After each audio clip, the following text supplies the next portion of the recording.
Hola, ¿cómo están? Buenas tardes. Vamos a empezar este live de palabra migrante con la psicóloga Daniela Curi, que ahora la voy a invitar.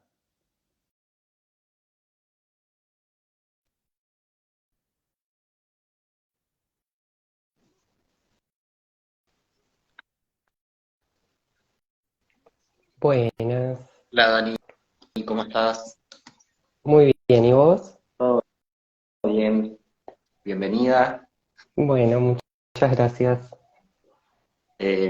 Bueno, hoy teníamos nosotros, nos presentamos primero para quienes nos estén escuchando, todas, todos, todes. Eh, Vos, estamos hablando de palabra migrante, vos sos parte del equipo de palabra migrante. Eh, ¿Te querés presentar? ¿Cómo te llamas? Dale, dale. Bueno, mi nombre es Daniela, soy psicóloga, me dedico a lo que es psicología clínica, em, desde un marco más conductual, digamos, y bueno, brindo atención particular, también virtual. Eso es un poco mi presentación breve. Bueno, yo no me presento, soy Marco Anix, soy psicólogo, soy parte de Palabra Migrante también, y hago atención virtual y presencial acá en Capital por Alma, virtual a cualquier parte del mundo. La Ok, ventaja de la virtualidad. sí, sí, Eh, bueno, nos reunimos hoy particularmente para el tema que nos convoca, es migración y el colectivo travesti trans, ¿no? Esto porque el 31 de marzo fue el Día de la Visibilidad Travesti Trans, ¿bien? Bueno, ¿nos querés comentar un poquito? ok, ok. Sí, quizás me gustaría como empezar un poco, medio con una pregunta, si se quiere, ¿no? Que tiene que ver con esto, ¿no? El tema de la visibilidad está un poco también ligado a la identidad de género, ¿no? Y al hecho de poder ser nombrades con el nombre con el que nos identificamos, ¿no? Y esto como una pregunta, ¿no? De si alguna vez les pasó de no ser nombrades con su nombre, ¿no? Que esto quizás sea una pregunta rara que vos me dirías, bueno, ¿por qué la hago? Porque tiene que ver con una cuestión del colectivo travesti trans que vive también a diario no ser nombrada con el nombre con el cual se identifica, ¿no? Que es una realidad que quizás empezó a cambiar un poco a partir de la ley de identidad de género, acá en Argentina por lo menos, que se sancionó en 2012 y bueno, eso da la posibilidad de que las personas puedan ser nombradas, digamos, con el nombre con el cual se identifican, ¿no? Previo a eso, esto no pasaba, ¿sí? No pasaba en términos también legales, es decir, en las instituciones de salud, en la escuela, en el trabajo, digamos, en muchos lugares. Entonces me parece como importante esta pregunta, ¿no? Si vivieron esta experiencia de no ser nombrades por su nombre, básicamente, ¿no? Algo que parece cotidiano y trivial, pero que es súper importante y que impacta directamente en la vida de las personas, ¿no? Eh, Quería comenzar un poco con eso, ¿no? Y cómo se da el vuelco, digamos, a partir de la sanción de la ley de identidad de género, de poder hacerlo, ¿sí? Después de una historia de que no se hacía, digamos, básicamente, ¿no? De una historia en el cual las personas trans, que ahí me gustaría aclarar un poco el término quizás de personas trans que incluye, digamos, a muchos tipos de personas, de corporalidades y demás, ¿no?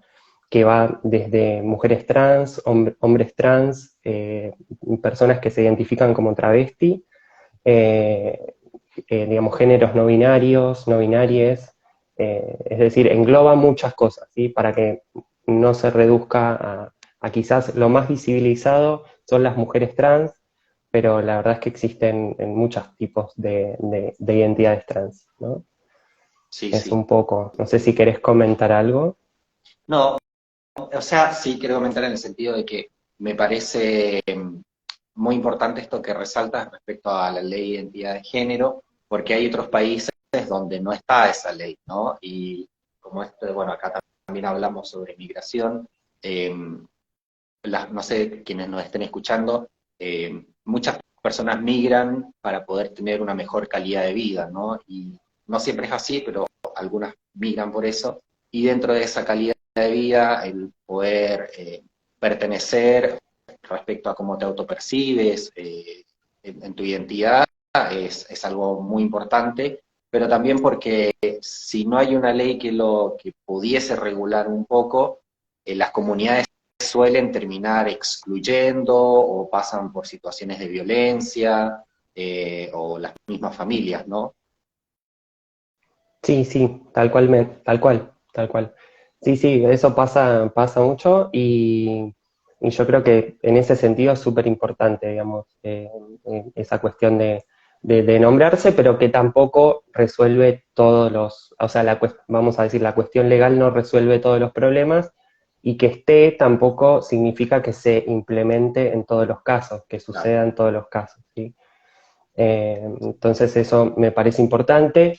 Y también importante señalar que por lo menos en Argentina, digamos, nombrarse, eh, digamos, es independiente de si todavía realizaste el cambio de DNI o no. Es decir, claro, existe como la obligación de que te nombren, digamos, con el nombre que vos te identificás, independientemente de si vos, digamos, realizaste el cambio o no, porque a veces surge como esta duda de, bueno, no tengo el DNI, me tienen que seguir nombrando así en el hospital, en la escuela, bueno, no. Digamos, lo que dice la ley es que te deberían nombrar, digamos, te deben nombrar con el nombre que vos te identificás, básicamente. Entonces eso es claro. importante, es como información que está bueno tenerla, ¿no? Sí, que Y volviendo un poco, de sí, hecho es lo que nos comenta ahí Irving Moncada, más allá que no tengan mm, el cambio registral de su nombre en el DNI, ¿no? Así que, si quieren hacer preguntas o mm, consultas, sí, el chat está sí, abierto y vamos a ir respondiendo. ¿Qué ibas a decir, Dani? les escuchamos y pregunten lo que quieran. Y sí, hice el comentario porque vi un poco el comentario ese que había hecho Irving. Pero nada, digo, el tema este que vos nombrás me parece importante del contexto, cómo influye el contexto. Porque muchas veces se reduce, bueno, la identidad de género a una cuestión psicológica o individual, y lo cierto es que es una cuestión social y colectiva también, digamos. Claro, Y dónde estés situada, digamos, depende también de cómo eso te impacte psicológicamente, emocionalmente y demás. Entonces eso es súper importante y también nombrar que hay muchas personas que migran de sus países por estos motivos, en parte por estos motivos, y que muchas veces también deciden no volver porque saben las condiciones en las cuales viven las personas trans, ¿no? Entonces, nada, ahí se muestra como a las claras de lo determinante o condicionante que puede llegar a ser un contexto expulsivo, excluyente y que rechaza a las identidades, ¿no? sí, Eso. sí, en ese aspecto Argentina, por lo menos en la región, fue pionera en términos de jurídicos, hablamos, ¿no? Porque yo creo que aquí vos mencionaste algo que es importante también, y yo creo que después vamos a indagar más, la parte jurídica o derechos humanos, y después lo que sucede en la realidad también, ¿no? Pero en Exacto. términos jurídicos, Argentina es pionera en la ley de identidad de género, bueno, y en otras leyes con respecto a derechos humanos, incluyendo leyes migratorias, y que eso marca, hay una diferencia importante con otros países de la región de Latinoamérica, ¿no? Exacto. Sí, sí, sí, sí, tal cual. Es súper importante. Y ya que lo mencionas, esta parte más de los derechos y demás, creo que está bueno ahí preguntarse también, digamos, cómo llegamos a esta situación en la que estamos ahora, con estos avances que hay, y no naturalizar esos avances, no pensar que estos avances en derechos, en la ley de identidad de género y demás, son cuestiones que se dieron simplemente por una cuestión legislativa, vamos a decir, sino que detrás de eso hay un montón de vidas, un montón de procesos que en el transcurso de, de esos logros, digamos, han dejado literalmente su vida, eh, y eso me parece como súper importante, ¿no? De recalcar, ¿no? Digamos que los derechos son conquistas sociales que dependen de las personas, pero dependen también de los grupos, de los colectivos, de las organizaciones sociales, organizaciones políticas, y que se da en el marco de ese proceso. Entonces, eso es súper necesario tenerlo en cuenta, y lo digo porque cuando están ya instituidos estas cuestiones, a veces eso se olvida, entonces es como un ejercicio de memoria, de recordar que el presente, digamos, está conformado por procesos que nos ha dejado como el pasado, ¿no? Y que se puede retroceder en ese sentido, si hay cambios sociales, y que también se puede avanzar, ¿no? Entonces eso tenerlo en cuenta y no minimizarlo, ¿no? Porque cuando uno ya tiene un derecho, puede decir, bueno, es un derecho natural, ok, pero ¿viene de la naturaleza o viene de cómo nos organizamos socialmente y cómo se constituye la sociedad? Yo creo que viene de esto segundo, ¿no? Eh, Claro, claro. entonces De eso. hecho, sí, justo aquí comentan, en el caso de las personas migrantes, tenemos un requisito extra que es les nacionales, un requisito extra que es les nacionales. Para acceder al cambio registrado en su DNI debe tener residencia permanente, ¿no? Ahí va. Y me parece que va muy al caso con esto que comentás, Dani, porque en ese caso, evidentemente hay una diferencia que por el ser migrante, y que en esa desigualdad, digamos, para acceder, la mejor vía es la organización, ¿no? Organizarse, hacer comunidad, trabajar con una perspectiva de derechos humanos inclusiva, para que se pueda lograr, digamos, ¿no? Porque hay muchas personas migrantes que no tienen DNI o están en proceso de DNI. Eso no sé, muchas personas nacionales no lo saben, pero pasa, hay un porcentaje y eso no tener un DNI no significa que no tengan documentación, porque hay documentación provisoria, precaria, como le dicen, que tiene la misma validez que cualquier DNI, pero socialmente no se sabe y solo se piensa en el DNI directamente de plástico, ¿no? Eh, Así Sí, que muy sí. importante esto que nos dice Irving, como para ir pensando, bueno, cómo las organizaciones migrantes que trabajan con migración, no necesariamente que es migrante, van problematizando eso y se van organizando. Exacto, sí. Bueno, ahí está esta cuestión que decíamos hace un rato, de la diferencia entre, digamos, la ley en cuestión y después cómo se implementa y cómo se implementa para cada tipo de persona que vive en el territorio, ¿no? Que ahí hay como una cuestión diferencial, ¿no? Entonces, Sí, sí, es necesario tenerlo en cuenta y avanzar en ese sentido, ¿no? Eh, quizás ¿Querés decir algo? no, no, te escucho. Ok, quizás me gustaría tocar un poco el tema de qué relación podría también tener esto en la cuestión de la identidad de género con la psicología y con la historia de la psicología y incluso diría de la psiquiatría y demás, ¿no?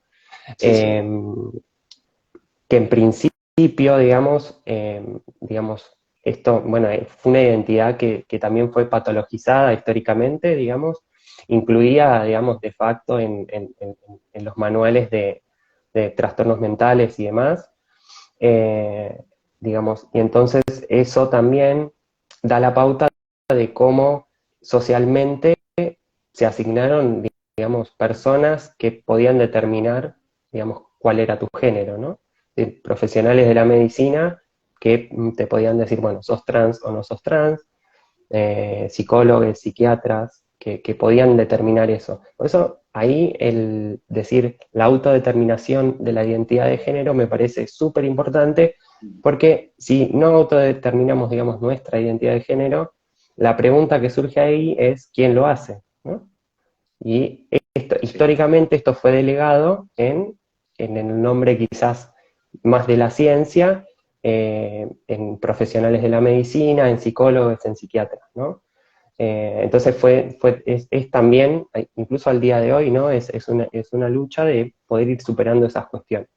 Y ahí me gustaría resaltar diferencias que hay entre países, que hay países que requieren que para que vos te puedas identificar con tu identidad de género, puedas nombrarte, digamos, con el nombre con el cual te identificás, requieren procedimientos quirúrgicos, terapias hormonales, digamos, intervenciones médicas, pericias psicológicas o psiquiátricas, ¿no? O incluso intervenciones judiciales. Y eso hace un proceso engorroso, un proceso largo que constituye una barrera social a poder ser reconocida con tu identidad de género, digamos, autopercibida, ¿no?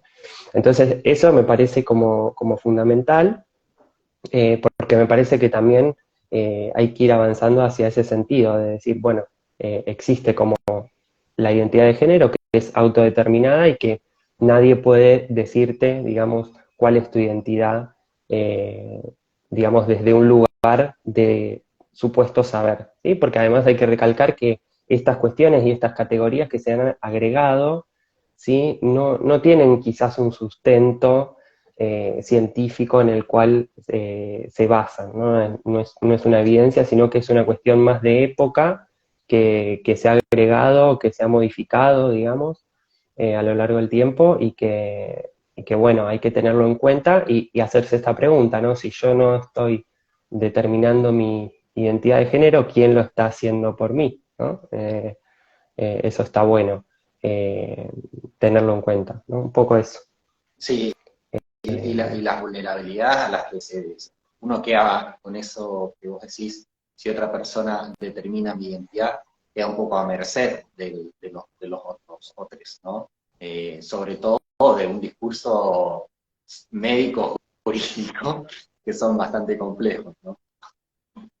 sí, y no solamente a eso, o sea, queda a merced, pero también queda, digamos, con un montón de barreras sociales, digamos, de no poder acceder a la salud, a la educación, al trabajo, a cualquier institución social, eh, y además atravesar una serie de instancias y tener que dedicar un montón de tiempo y esfuerzo a cuestiones que en un extremo, si llevamos la lógica al absurdo, digamos, si dijéramos las identidades de género tuvieran que eh, ser avaladas por alguna cuestión médica o psicológica o psiquiátrica, y lo lleváramos al extremo, digamos, eh, ahí veríamos que hay un sesgo en eso, porque pasa con las identidades trans y con las identidades disidentes, ¿no? Pero si lo llevamos al extremo, diríamos, bueno, hay que avalar la identidad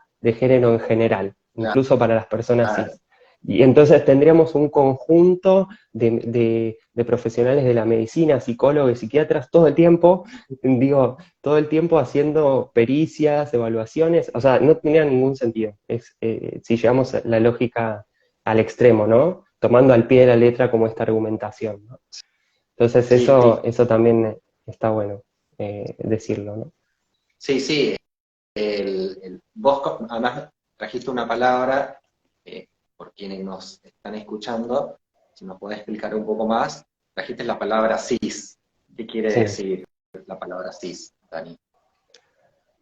Bien, la palabra cis, digamos, se utiliza para las personas que no son trans. De alguna forma, digamos, el término trans viene como a marcar como esa división, digamos, con las personas cis, que son aquellas que se identifican, digamos, con el género en relación al sexo que fue asignado al nacer, ¿sí? Es decir, si te asignaron el sexo hombre eh, y te identificás con el género masculino, bien, estarías alineado, digamos, entre el sexo y el género, ¿sí? Eso sería quizás una persona cis.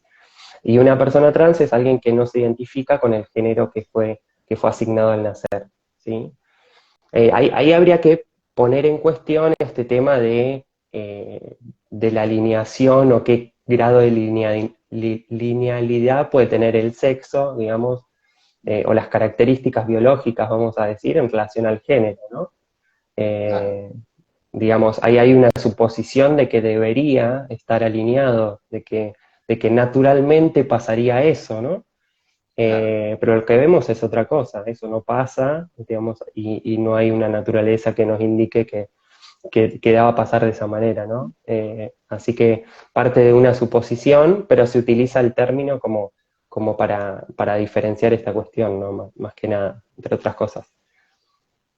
Perfecto, perfecto. Eh, Y antes que mencionabas, cuando mencionabas, estábamos hablando sobre la ley de identidad de género y este marco base de derechos, ¿no? Pero que después está lo que es la realidad, ¿no? Y como estas violencias tal vez cotidianas o institucionales, porque yo todavía hoy en día conozco profesionales de la salud mental que patologizan las identidades trans o travesti trans, ¿no?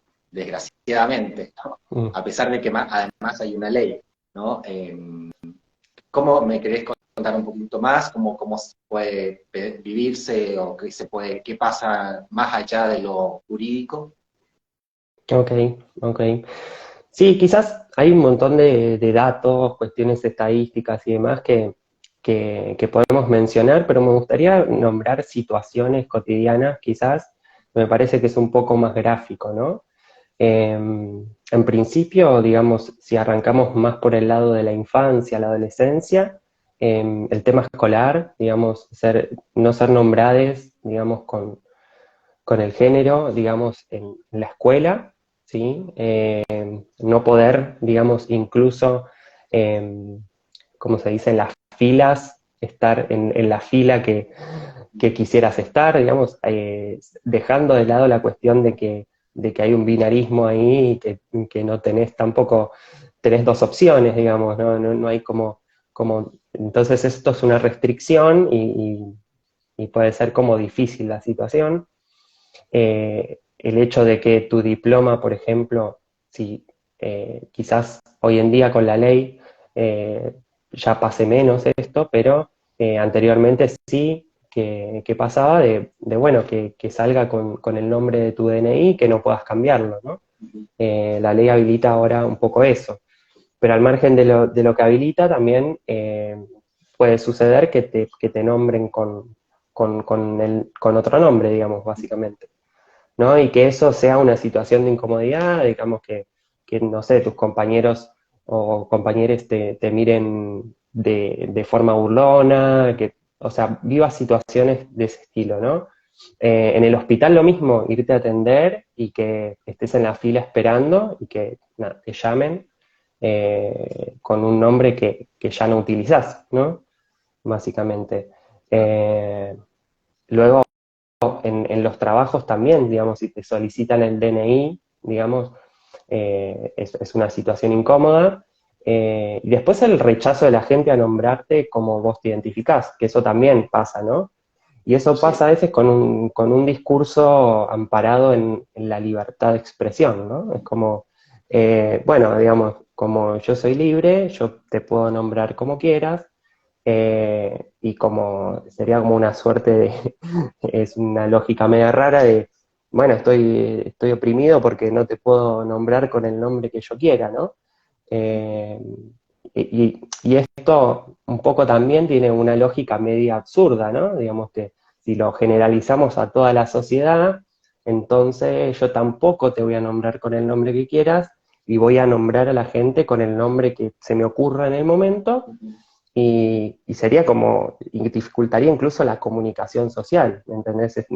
Estar ahí como negándose a llamar a la persona por su nombre, ¿no? Eh, claro. entonces me parece que ahí caemos de vuelta como en el absurdo, ¿no? Este. Eh, y yo creo que son cuestiones que muchas veces, si bien hay otras cuestiones que son más complejas, pero estas cuestiones implican que la persona pueda preguntar, ¿no? ¿Cómo te llamas, básicamente, ¿no? Claro, ¿No? ¿Qué pronombres utilizás? ¿No? Yo utilizo el pronombre ella, por ejemplo. Pero hay gente que utiliza más de un pronombre y está bueno preguntarlo también. Simplemente es eso, y no asumir el género de la persona por su imagen, digamos, o por Sí. su expresión. Eso está bueno, entonces en vez de asumirlo, preguntarlo, ¿no? ¿Cómo te llamás? ¿Qué pronombres utilizás? Y yo creo que eso eh, facilitaría un montón y dejaría de recibirse como este tipo de violencias que además no son cuestiones aisladas. Digo, hay personas que esto, digamos, lo vivimos como cotidianamente y puede pasar, digamos, a lo largo del tiempo, digamos, todos los días. Digo, te levantás, vas al colegio, te pasa ahí. Digo, si tu familia no lo quiere reconocer, te pasa ahí de vuelta. Vas, porque tenés un turno digamos, en el profesional de medicina, también te pasa ahí, ¿no? Vas a buscar trabajo y te pasa de vuelta. Quizás con tus redes de afecto te pasa de vuelta, ¿no? Y Con la entonces es familia como incluso a veces, ¿no? con la familia también, sí, sí, sí, sí, sí. Entonces es como una situación extenuante, cansadora, como difícil de llevar y que te genera un impacto emocional, ¿no? Y que eso, que basta con preguntar y el nombre, preguntar el pronombre y poder hablar desde ahí, ¿no?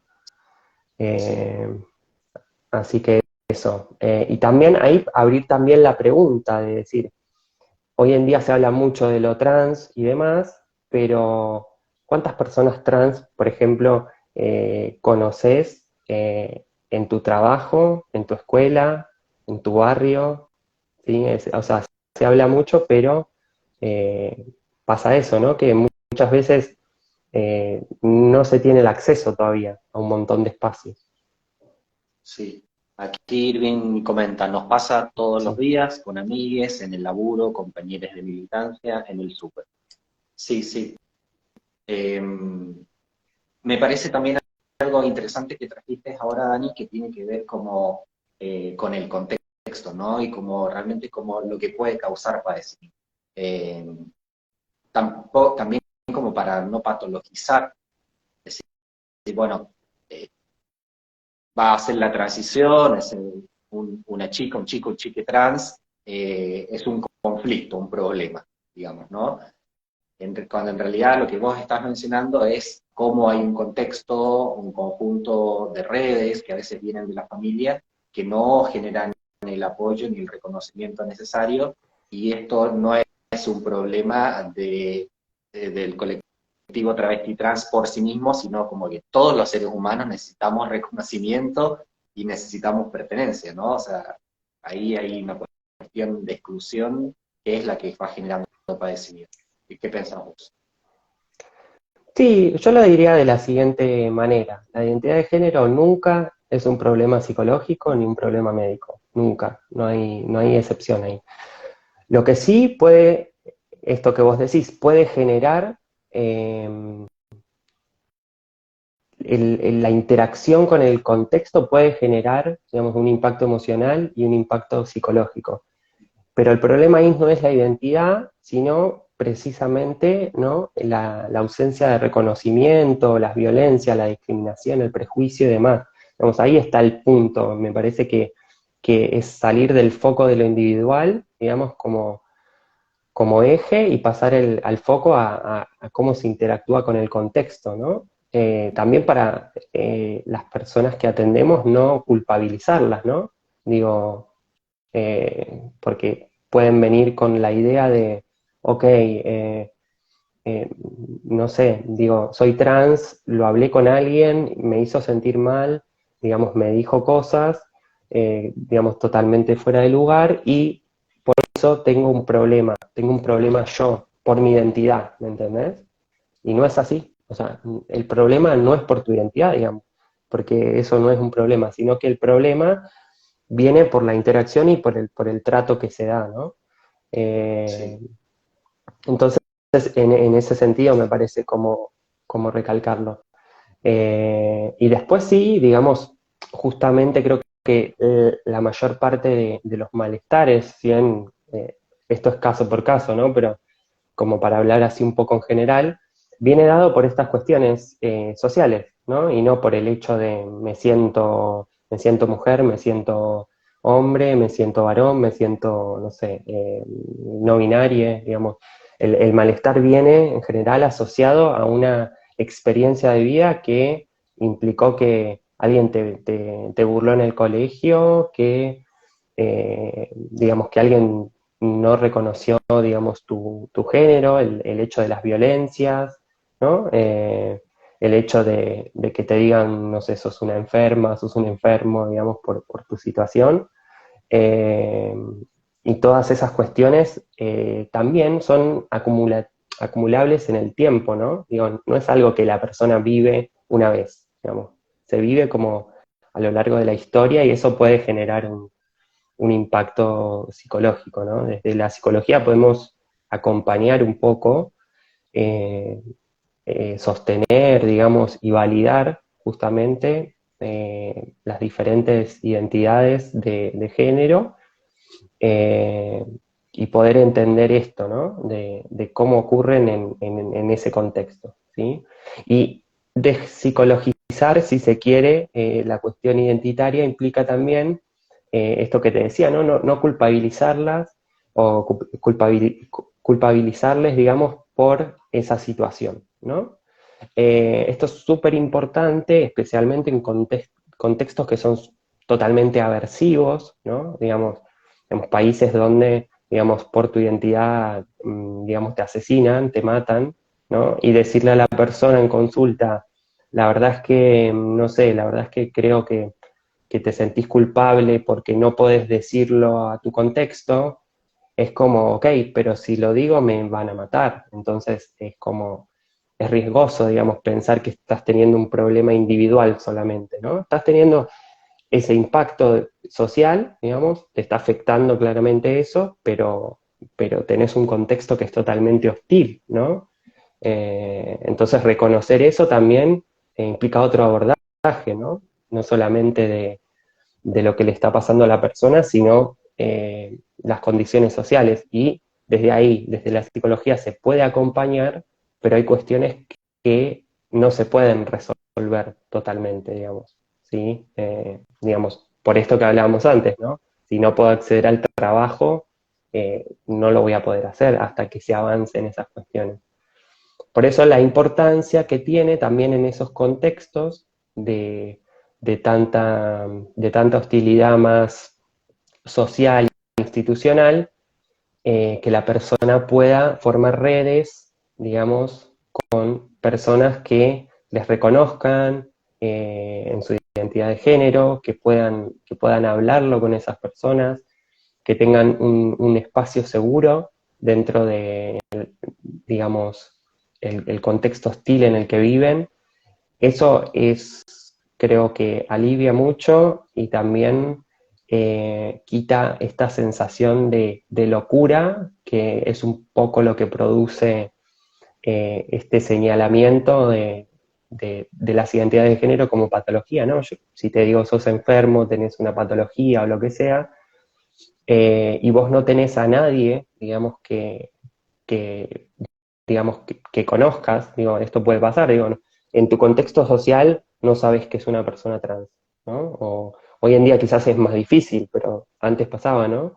Entonces no sabes que es una persona trans, no tenés ni idea, te sentís así, la gente te dice que estás mal y que deberías sentirte de otra manera, que deberías actuar de otra manera, porque eso no va, te puede llevar como a un sentimiento de soledad y de aislamiento y de sentir que hay mal en mí, digamos, que hay mal en mí.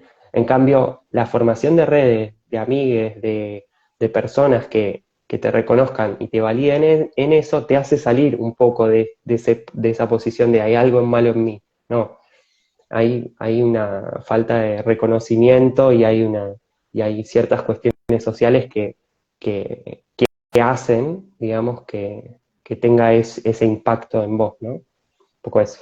Sí, sí, sí, súper interesante lo que nos dices, Dani, porque además hablas un poco de lo que es nosotros, eh, de nuestro rol como profesionales de la salud, ¿no? No patologizar, acompañar también, ¿no? Ser sostén, Winnicott diría holding. Eh, y a veces y también está esta otra línea que decís, la de empezar a armar redes, en donde uno se sienta valorada, ¿no? Valorada y valorado, ¿no? Pero a veces, antes de poder armar esa red, el trabajo de nosotros es de poder sostener mientras tanto ese proceso, ¿no? Porque a veces se encuentran muy soles, ¿no? O con todo contexto de violencia. Yo conozco bastante personas migrantes exiliadas o migración forzada por cuestiones de situaciones de expulsadas por temas de una cuestión LGBTIQ+, que el país o la comunidad no está de acuerdo. Así que no es como es, justamente lo decimos porque es una realidad que ocurre y no se visibiliza mucho. Sí, sí, tal cual, sí, yo también tengo personas conocidas que han atravesado esa situación, ¿no? Entonces es como sí, lo sabemos por experiencia, por eso digo, más allá de los datos, ¿no? Como los datos ahí están, pero también se vive cotidianamente, digamos. Y a veces quizás para las personas que esto les resulte un poco ajeno o que no lo vivan cotidianamente, puede invisibilizarse o pensar que es algo que no pasa, que es algo que no ocurre, ¿no? Digamos, me ha pasado escuchar, digamos, personas que me han dicho, bueno, pero digamos, ya está, tipo, ya han avanzado, ya tienen los derechos, ya está, estas situaciones ya no pasan más en el mundo. Y bueno, digamos, eso parte de un desconocimiento también de la situación general en el mundo y de capaz no estar en contacto, digamos, con personas del colectivo travesti trans, ¿no? Sí. Eh, entonces, nada, es como eso, ponerlo en visibilidad, decir, sí, sigue pasando, sí se ha avanzado un montón, sí se han hecho un montón de logros, pero, digamos, no estamos en condición de igualdad real, digamos, ¿no? Sí, la otra Eso vez un estaba poco. esta estadística de las personas acá en Argentina travesti trans tienen, no me acuerdo bien la palabra, digamos, pero un promedio de vida entre De 35 y vida. 41 años. Mm. Nada. Mm. Entonces, Sí, algo pasa nada. realmente en términos sociales. Sí, sí, a ver, eso tiene es multicausal, digamos, vamos a decirlo. Digamos, tiene que ver con un montón de cosas, tiene que ver con, digamos, el tema del acceso a la salud, digamos, el acceso a la educación, que impide, digamos, tener también diferentes tipos de trabajo, que te lleva a una situación de precariedad general de vida, y tiene que ver también con la represión del colectivo, digamos, de la represión policial, digamos, compañeros asesinados por esas causas también, digamos. Entonces, digamos, es eso que pasa y todas esas variables hacen que, digamos, influyan, ¿no? Ujú, Digamos. Entre ujú. otras, digamos, hay muchas otras, pero en general, digamos, eh, eso. Sí. Me gustaría, si puedo, ¿querés que lea ahora lo que tenía escrito? Dale, dale, sí, sí, Ok, te escucho. bueno. Bueno, voy a hacer una breve lectura de algo que escribí, eh, así que bueno, arranco. Bien, bien. Ustedes se pueden imaginar quizás que muchas de sus hijas, ¿sí? Podrían llegar a ser personas trans, ¿sí? O no, pero imaginemos que sí, ¿sí? Y quizás tengan hijas en este momento o tengan en algún momento pensado tener hijas, ¿no? Eh, la pregunta que yo me hacía, ¿sí? Es que eh, si ellas se animarán a contarles a ustedes o tendrán miedo de que les expulsen de su casa, ¿sí? Porque inevitablemente en esta sociedad algunos de ustedes van a tener hijos trans. Entonces, ¿cómo podrían confiar en ustedes si piensan que las personas trans no merecen ser reconocidas? Supongamos que le dan esa confianza para expresarse. ¿Van a decirle a sus hijos, con toda la cercanía, afecto y experiencias compartidas, que simplemente no les quieren más por ser trans? ¿Qué van a decir cuando la gente pregunte qué pasó con su hija que tuvo que irse expulsada de su hogar? ¿Van a contestar que les expulsan por ser trans o van a mentir porque les avergüenza la decisión que tomaron? O quizás no pase nada de eso, porque van a dar lugar a su hija a que se exprese y van a tener el valor de reconocer su identidad de género. Ahora, yo les pregunto, ustedes, ¿qué respuesta van a dar? ¿No? Eso es un poco lo que quería traerles. eh, y que también, no solamente, si bien yo escribí el texto en función de la cuestión familiar, es una pregunta válida para todos los contextos y especialmente para la red de amigues, ¿no? Digo, si una red de amigues te expulsa por tu identidad, ¿no? Solamente por eso, eh, hacerse esa pregunta, ¿no? Eh, ¿Qué les van a decir a las otras personas cuando les pregunten por qué se pelearon? ¿No? ¿Por qué se pelearon? Ok, no, porque era una persona trans y yo no quiero relacionarme con personas trans o porque no reconozco su identidad de género, ¿no? ¿Les van a decir eso? Digo, es una pregunta que hay que hacerse porque me parece que es súper importante, ¿no? Eso quería traer nomás. Completamente, sí. Mm, Y además que, por ejemplo, si hay las infancias están a merced de la familia, de los padres, ¿no? Y en la ujú, adolescencia, cuando se empieza a construirse la salida a otros, de las amistades propiamente dichas, amistades que ya están como, hacen su propio mundo paralelo, ajeno a la familia, eh, ese núcleo de amistades puede ser un gran sostén, ¿no? Si es que la familia no apoya o está en un contexto familiar complejo, ¿no? Así que, sí, a ver, esto es una realidad, digamos, me he cansado de leer y de conocer historias de personas que incluso siendo expulsadas, digamos, de su familia, no han tenido contención y eso lleva muchas veces a decisiones drásticas de, por ejemplo, suicidio, digamos. Entonces, digamos, no es que es una cuestión menor, digamos, ¿no? Es una cuestión que es muy importante. eh, y esto, ¿no? Que la familia acompañe y que acompañe también desde el lugar que lo puede hacer, eh, eso me parece fundamental, ¿no? Y esto, y no asumir las cuestiones y poder dar espacio como al diálogo y a poder preguntar, ¿no? Eh, sí, esto también. perfecto. Así que, Perfecto, Dani. Gracias. Creo que ya estamos por la hora. dale. Nos habíamos dado como una charla de 40 minutos. ¿Querés Ujú. agregar algo más? ¿Algún comentario? Primero, agradecerte por este link. Eh, que sepan también que nuestros oyentes, eh, que sos parte de nuestro colectivo de trabajadores, trabajadoras de la salud mental, eh, que nos parece importante que sepan que además de una perspectiva migrante y antifascista, hay una perspectiva que respeta a todo lo que es el movimiento LGBTIQ+, y en este caso particular, el tema de hoy corresponde a lo que es Ujú. migración y el colectivo travesti trans, ¿no?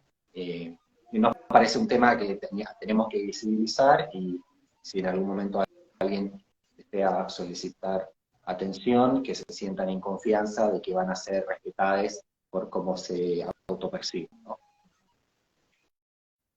Sí, tal cual, tal cual. Bueno, un poco eso, también agradecerte a vos por la invitación. Y nada, sí, lo mismo que decías vos, ¿no? Sí que tenemos este espacio de atención, de consulta para realizar terapia. Esto de atención tanto en Argentina como virtual, digamos, en general, en cualquier parte del mundo. Y nada, un poco espero que les haya servido la charla, que se lleven algunas cosas para pensar. Y bueno, les agradezco también a los que hicieron a los que hicieron preguntas. Y nada, eso en general. Así que muchas gracias por todo. Bueno, un gusto, Dani. Igual, Chao a todos. Cuídate. beso, igual.